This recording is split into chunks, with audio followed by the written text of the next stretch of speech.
This story began over 30 years ago in Germany. I had just turned 16 and was accused of stealing a neighbor's car and wrecking another neighbor's fence with it while running away from the police. I was drunk when the police picked me up, legal in Germany. I proclaimed my innocence, but nobody believed me. I was convicted and sentenced to 500 hours of community service because I was unrepentant. My parents used it as a tool to take away my time with my friends. They got the judge to agree that I had to work Friday and Saturday evenings at the THW, an organization that will provide disaster relief and sometimes soup kitchens. Also, I lost my license for mopeds and could not get a driver's license till 20. In addition, when I finally wanted to get my license, I would have to pass a psychological test. Also, the money I had saved for a car, around 10,000 DM, was used to pay for the damages. Sadly, it worked. My friends soon lost interest in me because I was not able to party during the weekend. Also, we were very vehicle-oriented, and I was destined to be a pedestrian for 4 years. An uncle of mine led the local THW and conveniently lost my timesheets for work done at the THW, which forced me to work there for 14 months. In total, I did a bit more than 900 hours. The time there did teach me quite a lot, and it was interesting work which I would probably have liked if I was not forced to do it. My parents told me they were doing it for my own good, to save me from my friends, and that they had asked my uncle to keep me there longer so that I would be forced to learn to take responsibility for my actions. That time ended as all things do. I left unrepentant and furious with them for essentially doubling my sentence. I was in great shape, did good in school, as I lost my friends and had no interest in acquiring new ones after seeing how fickle they were. Focusing on academics was an outlet that was not forced on me by others, and I enjoyed it. Then I found out who had actually crashed the car. I told the police, my parents, and tried to get my sentence repealed. I tried a Wiederaufnahmeverfahren and failed because my sentence was already served. The guy who actually did the deed was sentenced to only 100 hours of community service. At his trial, it came out that several people had known it was him, including my parents, who made him pay for the damages almost a year ago. They had put the money in the bank account, which they told me I would get once I finished my education, school and university or apprenticeship. They also added 15,000 DM to the savings account for the hours I had put in with the THW, which was a generous wage for a teenager. Still, I was furious with them because I would still have to wait till 20 to get a driver's license. If they would have told me sooner, I could have gotten the sentence repealed. Also, they might give me 25,000 in about 5 years, but for now they had essentially stolen my savings, and they were not giving it back while they thought I was too immature to make my own choices. After a huge fight, I took my tent and camped out in the woods, still going to school, but not coming back home. After a week, they called the cops on me, which took the tent and forced me to go home. I was 17. Once the police left, so did I. I went to school every day. I slept wherever I could, mostly barns and in the woods if weather was good, as I now had no tent. On occasion, the police found me. My parents called them every day for help. If caught, I would be forced to go home. They locked me in a room, but I simply waited for school and disappeared after school was out. Finally, I turned 18. Now the police could not force me to go home. I only had half a year left to finish school, so I continued like this. I had no friends because I smelled funny, and no interest in getting any friends because I was hurt and was not going to let anybody close to hurt me again. Still, I managed to finish school with good grades.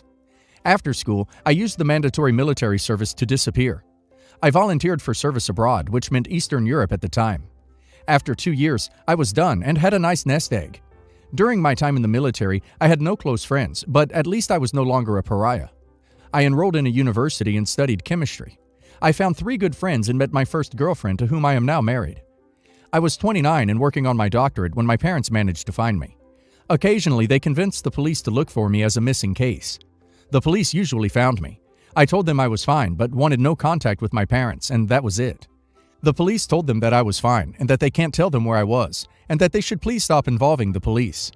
Then, my parents had a genius idea. They filed paperwork that I had died in an accident in Italy. They were my next of kin, so the police gave them my address. Meanwhile, my bank account was frozen. The university told me that I was no longer allowed to work on my doctorate while being dead, and lots of other things stopped working for me. 2 days into this disaster, and my parents are in front of my flat and demand to talk to me, telling me that I forced them to take this step. They forced their way inside and tell me that they will stay until I am willing to talk to them and mend bridges. I told them if they insist, they can have the flat. Took my laptop, a few mementos, important documents, and a bag of clothes. I left the keys and walked out. It took me a few months to convince the bureaucracy that tales of my death were widely exaggerated. My landlord was very understanding and gave me everything that was left in my flat. After my parents understood that I would not be coming back, they mostly took the photos I had left in the flat. They left a letter which I burned. I was really pissed because being dead caused so many troubles.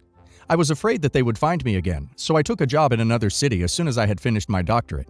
That was 15 years ago. They have found me again. This time they told a relative, who told me that they were sorry and that they did not want to explode when they found me and that they did not want to force me to abandon my flat back then, but their emotions got the better of them. They would respect it if I still wanted no contact, but they would love to have me and my wife for dinner. Honestly, I'm not sure what to do. What should I do? Some random info that didn't fit in. I never managed to get my driver's license. I failed the psychological evaluation because I was not willing to confront my drinking problem. I would have had to show remorse for a drunk driving incident I did not commit, so I gave up on that. I could probably get it now without the test, but I got used to not having a driver's license and no longer want one. Never got the money from the parents, but I don't need it. They probably still have it with interest in the account.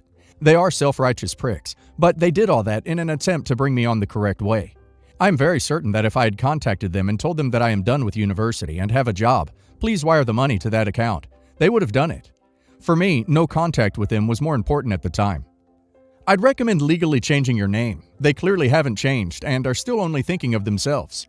Unless you desire a relationship with them, I would encourage you to maintain no contact.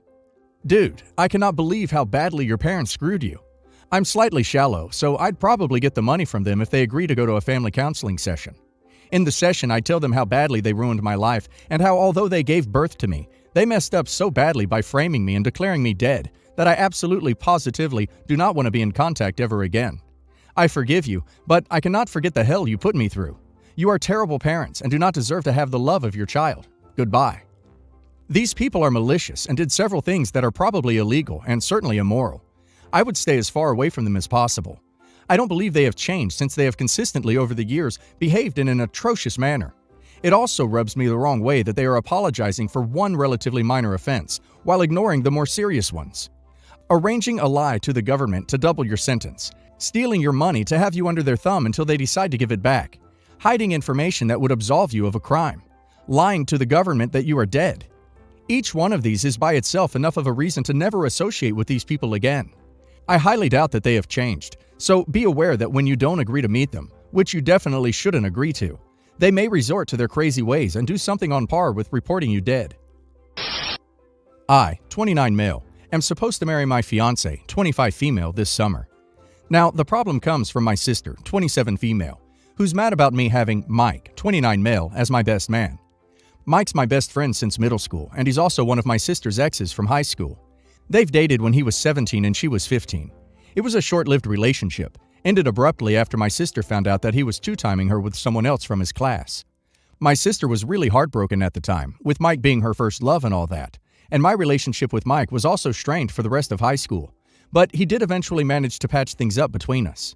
What he did to my sister way back in high school is definitely still ducked up, but he was just a stupid teenager back then, like all of us once were, and he definitely matured a lot since then. So I eventually got over it and forgave him.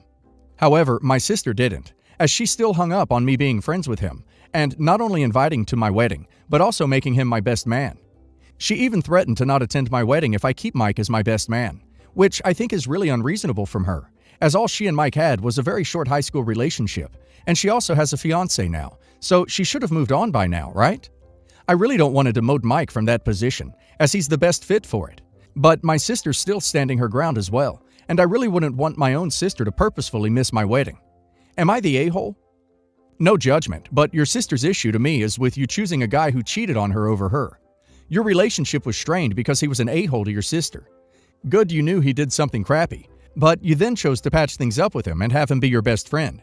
Did he ever try and apologize to your sister for his crappy behavior? Honestly, to me, your sister's issue isn't even really about him, but about you seeming to not really care about her.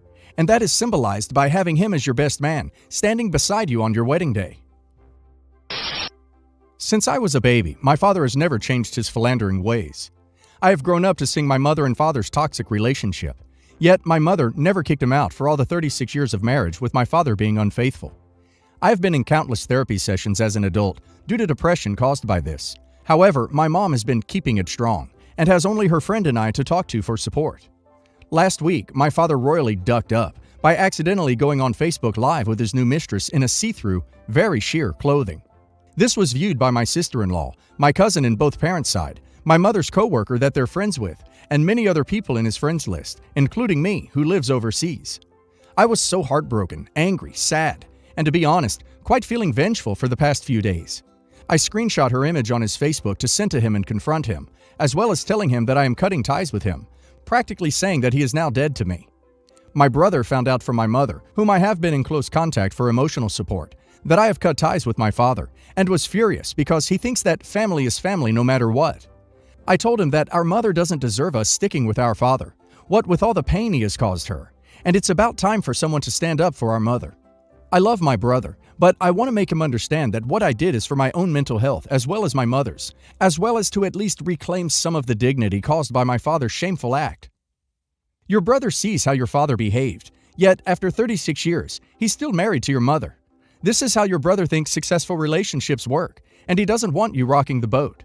Your parents have taught your brother that this is what a normal relationship looks like, and he's got a pretty ducked-up worldview at age 29, a fully grown adult.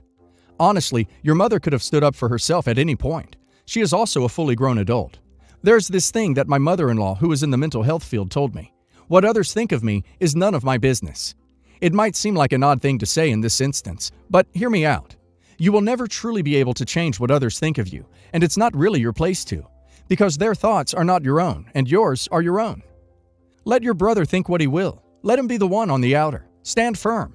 If you feel the need to say anything, just point out that you haven't done anything that your father hasn't already done on his own, and that pointing out that you were the one to finally say something doesn't make you the perpetrator. I'm the resident baker in my office. Typically, I will bake something for every team member's birthday. There are 11 of us, but some birthdays are close together, so I bake probably every month or two for the office between birthdays and treats that I just feel like baking. I bake everything from scratch, and I'm somewhat particular about my ingredients. So, not to toot my own horn too much, but I'm a decent baker. I usually ask people what flavors they like and just kind of run with it, and bake what I feel like making. I do this all out of my own salary. The company doesn't pay me to do it, and I'll be honest, I don't make a lot of money. But I really love baking, and there's truly no greater joy for me than seeing someone bite into one of my cupcakes and tell me how good it is. My new coworker, Samantha, Sam, has a birthday coming up. Sam is gluten-free. I do not bake gluten-free for a few reasons. The main one is the cost. Gluten-free flours are much more expensive than AP flour, putting them out of my budget. But also, I use gluten in my kitchen, so I cannot guarantee no cross-contamination. Lastly, I'm just not familiar with baking gluten-free, and I don't have tried-and-true recipes that are gluten-free, the way I do for wheat flour. Sam asked me what I was baking for her birthday, and I was honest that I wasn't planning on baking anything specific for it. She asked me why, and I told her my reasons, and she threw a fit. She went off on me, telling me she knew I didn't like her, and I'm jealous of her because she's young and cute. I'm not young anymore, but I think I'm pretty damn cute. I tried to explain to her that it wasn't about her as a person, but she said I was making excuses to exclude her. Now she's telling everyone in the office I'm discriminating against her for her health needs. And 2 people have told me I'm being cruel to the new girl. Not the a-hole. Don't bake for anyone anymore. When everyone asks why, oh, the last time I didn't because I couldn't guarantee no gluten cross-contamination. I was accused of discrimination. So it's only fair no one gets a cake now. Besides, people are becoming entitled despite this coming out of my own time and money. And the cross-gluten contamination is a massive issue with gluten. Just to really highlight how unreasonable it was. OP would not only need expensive all-new ingredients, but would need all-new cookware. Gluten sticks to things like wood, cast iron, silicone, and certain plastics. If everyone else in the office cared that much, they could have started a pool to buy a cake for her from a gluten-free bakery. But oh look, they didn't, because it's too expensive for them to each chip in $5, but not too expensive for OP to buy new cookware and ingredients.